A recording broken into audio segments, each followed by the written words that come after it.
Here is a video tutorial about Bluetooth connection.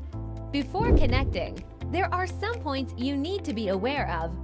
First, please connect your smartphone to 2.4G Wi-Fi. Second, turn on your phone's Bluetooth. At last, allow the location permission of app on your phone. Now you can start connecting. First, press the reset button on the camera for 5 seconds.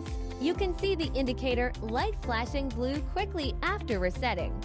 When the light flashes blue twice per second, that means the camera is ready for connection.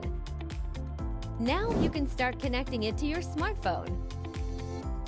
Open the Wansview Cloud app, log into your account, and click Add Device. There are 2 ways of Bluetooth connection. One is the Bluetooth Auto Search mode. If you have turned on Bluetooth, the app will automatically search for your Bluetooth device. The other is the manual operation mode. If auto search yields no results, you can also choose your Bluetooth device manually.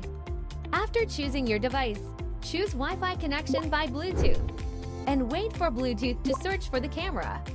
Camera ID will be displayed after a successful search. Then click Pair or Select. Next, select your 2.4G Wi-Fi. Enter the password and wait for connection. Now, you can enjoy the camera.